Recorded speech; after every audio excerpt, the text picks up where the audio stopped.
Welcome back to Frederick Advice Givers, episode 171. I am Eric Verdi, and with me today, virtually, is Bernard Reisz, CPA.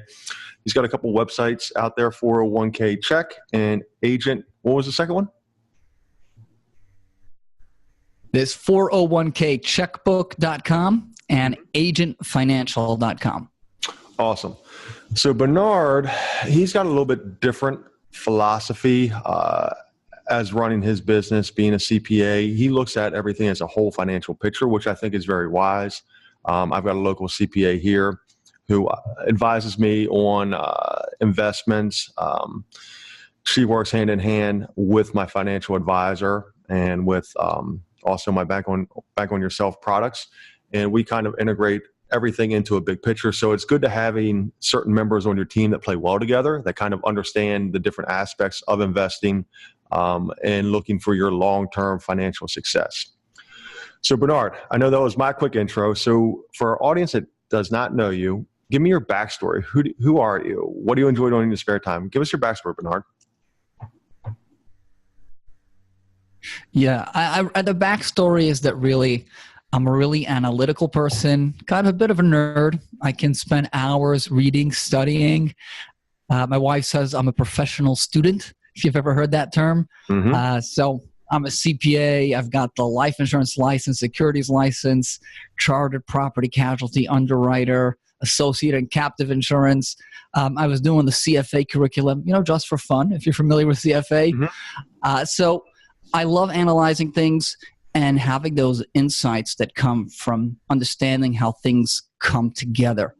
And what I've seen as a CPA who's been active in very different areas that CPAs are involved in. So that can be due diligence, that's tax analysis, advisory, tax research, financial planning and advising, that there's a real need for professionals to have an integrated approach to understand every component of a financial profile. And that's what I focused on delivering to my clients. And hopefully we're going to deliver to the audience today, give them some insight in how that works. Awesome. So you're married? I am married, yes. Any kids? Oh, yes. Yeah, we got a couple of kids. Probably awesome. More than you'd expect. Oh, yeah? Awesome. Yeah, we've got a whole bunch of girls and one boy. Cool. So you're located in New York, right? That's right, New York City. Okay. But it's worth emphasizing that based on the services that we focus on delivering, our client base and the people we deal with and deliver value to are all over the country and even out of the country. So we have a unique focus, especially one of our businesses focuses on retirement accounts that give people the ability to invest in real estate in a tax-sheltered way and other alternative investments. And that's a real niche service that we provide that's available to people all over the country. And it's unlikely that your local financial planner can provide that to you. So you've got to come to a company like ours that's got a national focus, a national scope on delivering this unique service. Awesome. Yeah, my Bank on Yourself, my financial advisor there is actually based out of Texas. So, and I'm in Maryland. So I'm definitely familiar with having advisors. You don't need to be next door. You can do meetings with your clients like this, right? Yeah, Zoom, Skype. There's so many different platforms today. There's really no need. And frankly, I got to say, even my clients that are in New York City, we don't meet face to face. Right. It's just not an efficient way to work. It's not optimal. There are some people, frankly, that want it, but it's far from efficient. So today we use all sorts of technology tools to exchange documents securely, to interact, and it's the best for everybody. Awesome. Now tell me the structure of your organization. How many people do you have? How long you've been doing this particular niche? So we're doing this for 5 years. Mm-hmm. It's organic growth. So today we're about 6 people, and we focus either on tax services and as well as delivering these checkbook controlled retirement plans. But we try to keep it flat. We try to keep it actually remote, so we don't have everybody in the office. We practice what we preach. It's all about flexibility, lifestyle choices, and delivering optimal value to our internal stakeholders and to our clients. Awesome. So Bernard, the next question is taking it back to a human level. What's the last purchase that you splurged on for yourself or your family? Okay. I'd say not long ago, I took a very extensive vacation, overseas to Western Europe, Middle East with my wife. And I think that's not just, that's for the whole family. Even if only the parents go, that's good for the kids. It's good for the clients. It's good for everybody if we do that. Yeah, my wife and I, we are more into experiences and trips as opposed to buying material objects. This coming summer, my wife and I have been to Italy 4 times. And we are taking our kids, our boys who are now 12 and 9, who we think is a very good age because 1, they can actually hang and walk with us to see all the sights. And 2, they're at an age now that they're going to remember. So much like you, we're about experiences, not about material objects. So go ahead. Go ahead. No, I would say just being the kind of person that I am, there's a lot of reading, really the research. It's not just something we can say it experientially that we know that, but the research really backs us up. What gives you long-term value, long-term happiness, satisfaction, and things that you remember, it's experiences. It's not the stuff that sit in the garage. Exactly. So Bernard, what hobby or interest outside of work? Now, you're probably like me, I've got 3-4 books I'm reading at a time. I'm researching, I'm implementing. So you're probably very similar where you enjoy learning at the Amazon University. But what hobby or interest outside of work, like mine will probably be like fantasy football. So what hobby or interest outside of work could you spend hours doing? I could spend hours with my kids. Does that count? Is that an acceptable answer? That's great. The kids. It's a fleeting time, and they move so quickly. It's unbelievable how rapidly they grow up. You think those, just time flies. And one thing I look at, we've got an infant at home. And especially when they're really young, you think about that. After 2 days old, they're already twice as old as they, right. Time moves much faster when they're younger. So I like taking advantage of that. Oh my gosh, infant, I don't, man.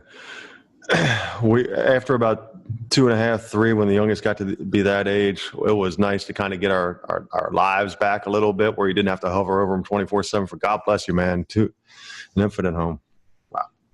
Yeah, we know that because we actually had a bit of a hiatus. Right. There was a bit of so we had just gotten our lives back. That's why we were able to take that trip to Western Europe. When we got this infant home. But listen, kids are beautiful. Awesome. So Bernard, when you wake up in the morning, being an entrepreneur and a business owner, what's that drive inside of you? What's your why? What keeps you motivated every day to probably work your 12 to 14 to 16 hours a day like I do? It's about really trying to find something altruistic, really trying to deliver value with integrity and deliver the best that you can deliver to everybody that you interact with. So that begins with the family, extends to your clients. It's really just trying to do everything the right way, trying to do everything correctly day by day. Okay. So you had your company for 5 years, correct? That's right. What did you do prior to owning your own company? So I worked at a consulting firm, and we're CPAs. And we're, I would say, call a boutique firm in the sense that it was a small firm, but we were working on the projects that we got were completely outsized relative to the size of the firm. So I got to work with Fortune 100 companies, auditing their books, analyzing their financial records, working with closely held companies. A lot of these firms are household names. We got to work with the stakeholders there. And it was a great role. I rose very quickly within that company, but it didn't lend itself to the lifestyle that I wanted. And I was kind of faced with this choice. Okay, do you keep trying to, stay in this role and take it as far as it goes, or do you get off this train, at the right point, and transition into having your own business that lends itself, to better, to the lifestyle that I want. Be able to have the flexibility to be near the kids, near the family, and still be an entrepreneur. All right, one more question, then I'm going to get into exactly what you do. What advice, being an entrepreneur and business owner for 5 years and being in the corporate world before that, what advice or shortcut would you give somebody just starting out that would help expedite the process of becoming a successful business owner and entrepreneur? I think it's about taking ownership of the role, having clear definitions, what exactly you've set out to do, why you've set out to do it, and how you're going to get there. Having this nebulous idea of, I'd like to have a business, I'd like to do this, I'd like to get there, but not focusing down, having that laser focus, mapping it out and saying, this is exactly what I want to deliver, and this is how I'm going to get there. Without having these vague ideas is not going to get you there. You've got to have a clear roadmap, take action, take steps, keep moving forward. You can't be passive. You've got to take ownership of the choices you've made and pursue those goals. I totally agree. And I think that's where a lot of people fail. They don't take action.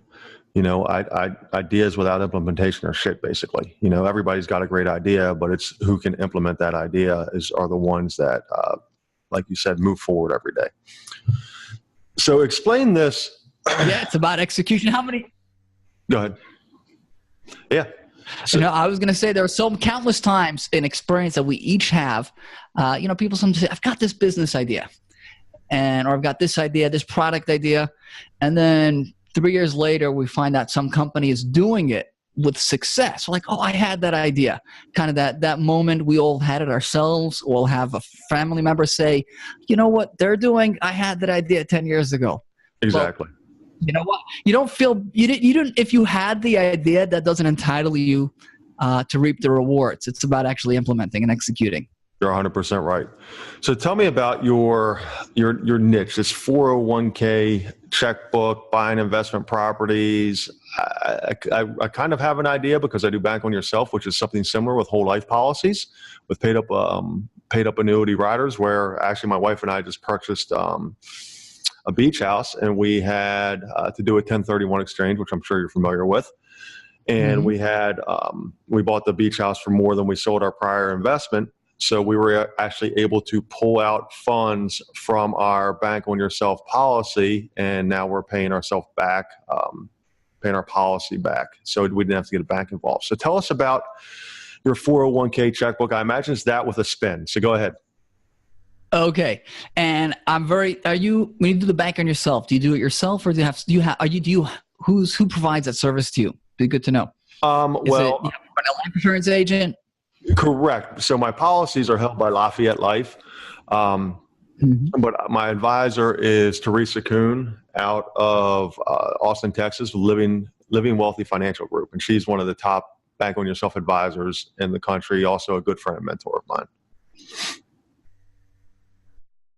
Okay, absolutely. So I have got the life insurance license, very, very familiar with bank on yourself, and you can't read it exactly, that terminology, that term, because that's a registered trademark, bank on yourself or infinite banking concept. Right. Those are kind of protected terms, but you can read the concept on 401kcheckbook.com. You can read about checkbook life insurance. And we've got that up there as well. And Lafayette Life is a company that their policies are very well designed for that. We prefer to work with what you call the big four on the life insurance side. So we'll focus more on working with them most often with a mass mutual policy. Pros and cons going either way. And it's a great way to segue into this conversation to contrast the bank and yourself with the checkbook retirement accounts. They're different strategies, but they're definitely closely, related, and they each have their place. So, jumping into the checkbook retirement accounts, are retirement accounts that maintain the tax-sheltered status of IRAs, 401ks, and qualified retirement plans, but they give you the money in a bank account so that you can invest with the full flexibility of what you're looking to do. So in contrast with being restricted by the language that goes into the plans that are drafted by your traditional financial planners, these plans are written to give you all the tax strategy and investment strategy that the IRS would actually allow. So that's kind of the end game. But there are a couple of different structures that we use to get there, because within the retirement world, tax shelter retirement account world, there are so many different types of plans. You've got IRAs, SEP IRAs, simple IRAs. You got defined benefit plans, defined contribution plans. There's just so many different acronyms, and it gets kind of dizzying to the uninitiated. And we can implement this with every single one of those plans. Our focus tends to be checkbook 401k and checkbook IRA. So the checkbook 401k is just one example of a qualified retirement plan. There are many, we do this for defined benefit plans. We do it for all sorts of plans. But where it's most cost effective is using a solo 401k plan, because that has the lowest maintenance. You don't have to do all the complex testing. So our target in that space is kind of your business owner, your real estate agents, your mortgage brokers, really anybody, your Lyft drivers, anybody that's got some sort of owner-only business can benefit from this. And they get tax-free real estate, tax-free private lending, tax-free tax liens, tax-free private equity. If you can think of it, you can do it. And you can do it in a tax-advantaged way. So I think that's a good introduction to the subject. There's a lot of nuance to it. The key thing that we want people to know is that we're there for them. There's a lot of, there's a lot of value that we add once the plan is set up by knowing how to maximize its value. So I work for a company with, in this example, with 800 employees, okay? And I have a 401k through that company, that corporation. Is this something that you can help with, or not, because you're going after somebody that has more control over their 401k and where they're the one setting it up?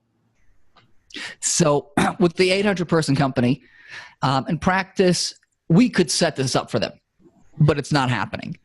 It's just going to be, the company's not looking to spend that kind of money, right? Companies generally set up the 401k plan so that it costs the company as little as possible. And as much of the plan expenses are being paid for by the employees, whether or not they see it. And these kind of plans, allowing all this flexibility, is going to cost the company too much money. And the financial advisor that's probably setting it up for the company, he doesn't make any money off that. So the company itself could set it up theoretically, but it's probably an exercise of futility to go that way. Now, if you've accumulated a 401k at that company, the question then becomes, though, say you're a real estate agent, can we get our hands on those funds that you've accumulated within that company 401k and move it over to a retirement account that you control? So you can have the benefit of accumulating the money inside of the company 401k and then move it over to a plan that you control. And that can be either a checkbook IRA if you don't qualify for a checkbook QRP. But if you're a real estate agent or some other professional where you've got some sort of side gig, you can qualify for the checkbook QRP, which in 99.9% of the cases is going to be a checkbook solo 401k. And you can move the money over there. In practice, as long as you're working for a company, you're going to be kind of limited in your ability to move the money out. But people have to be aware of this, because when they do separate from employment, there's an opportunity there. There's a window of opportunity to kind of free that money, get it out of the clutches, so to speak, of the company 401k, and move it to a plan that you control. People move employment. They'll be between employers. Their 401k will sit there, then they get a new job, and they'll roll it over to the next company's 401k. And at that point, they may be able to roll it back out, may not be able to roll it out. But what they really should do is move it to a plan that they control, whether that be IRA-based Right. or QRP based, they should move it to a plan that they control, and this way they can put it where they want. Awesome. So Bernard, I'm sure you have had mentors, advisors, family members, whoever that have kind of helped guide you in your entrepreneurial world the last 5 years. What's a piece of advice or a learning experience, maybe a piece of advice that somebody gave you that didn't work out like they said it would, or a learning experience that you have learned over the last 5 years that didn't quite work out like you thought it would initially? So what I think, as I said, I read a lot, and in economics, one of the things it says there's no such thing as a free lunch. Mm-hmm. That there are efficient markets. There's really no opportunity, because the moment there's a financial opportunity, it gets arbitraged away. So there's no use looking for it. Gets so the opportunities don't last. They're fleeting. So don't bother pursuing them. The joke goes, they say an economics professor and is walking on the street, and his friend's walking with a friend. His friend says, I just saw $100 on the floor. And the economics professor says, impossible. There's no, opportunities don't present themselves like that. We have an efficient market, and he doesn't scoop to pick it up. But opportunities do happen. And if you want to be an entrepreneur, the idea is about constantly knock on the door opportunity. It doesn't always open, but if you keep knocking, it does. Don't be hesitant. Don't think there is no opportunity. We live in an economy that offers so many different opportunities, and we've seen that increase exponentially over the last 10 years. We have got more self-employed people today than we've ever had. We've got a gig economy. Anybody can kind of open up their own shop, and it's not easy, and you won't succeed every time. But if you keep knocking on that door, it's going to open for you. Absolutely. So Bernard, in the last 3 years, what's one choice that's led you to where you are today? Maybe a pivotal moment. So when I was thinking about, what should I do? I'm at this company. I'm the director. They're trying to keep me here, offer me an equity stake. And then I had an offer from PwC. I don't know if you're familiar with PwC. Coopers, yeah. Yeah, so they're the number one firm in the country consistently. If you're a CPA, that's where most people dream to be. And I actually initially accepted an offer from them. And then I said, I'm not doing this. I'm taking the leap. I'm going to start my own business. I've got unique value, unique insights that I can deliver that nobody else is delivering. And I'm going to take that plunge. And that has led me to where I am today. And I got to say, every day, I'm constantly surprised by the opportunities that there are to deliver value to people. People need insight. People need professionals that are putting their interests first. It's rarer than you'd think. And on the contrary, I'd say if you're an advisor and you're ready to put people's interests first and really go to work for people and deliver value, go for it. Right. Absolutely. I mean, that's I was just reading my first newsletter that I wrote in 2013 that I actually wrote for myself as a printed newsletter. And it's kind of helped catapult my business. And that same premise was how I built my business. Was you put your clients first and kind of the rest kind of falls into place. Yes, you've got to have marketing. Yes, you've got to have plans. Yes, you've got to have all that. But if you put your clients first, then they'll put you first when it's time for them to refer somebody to you, or they hear about somebody that needs financial advice, right? Yeah, it's delivering. It's great. It's really rewarding to deliver that value.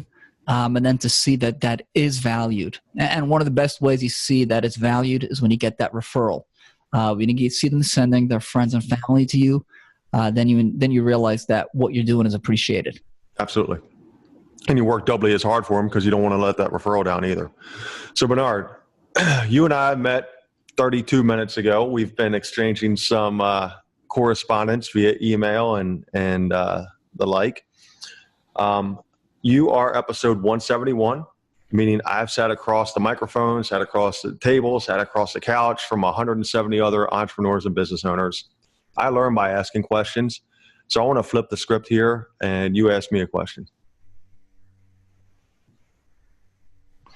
Okay. I would ask, when we have a focus on real estate agents, and I believe you are a real estate agent. Correct. And so being that I want to deliver the greatest value to our clientele that we focus on, those are people that are real estate professionals. I'm always asking, what do you need from a financial professional? What do you think the real estate professionals are lacking in the financial advisory world? What service would you value if they could be delivered to you? That's a very interesting question. I'm kind of unique in the real estate world where I do have an MBA in finance. So I do, although I never give financial advice, I do kind of have that background. Most real estate agents, frankly, don't have that background. I think a book, a webinar, a presentation, different ways for real estate agents to take out knowledge to their clients. And most real estate agents don't know what a 1031 is. Most don't know you have the 45 and 180 days. Most don't know about QRPs or bank on yourself or 401k checkbook, where there are different avenues to invest in real estate outside of going to a traditional lender or hard money where you're paying 16 to 24% or whatever it is on hard money. There's probably, with your pool of clients, there's probably investors that could pool monies into something similar to a REIT. I think real estate agents could definitely be more informed with how to help their clients, guide their clients without giving advice, saying, hey, you need to watch this 15, 20, 30-minute presentation by my friend Bernard.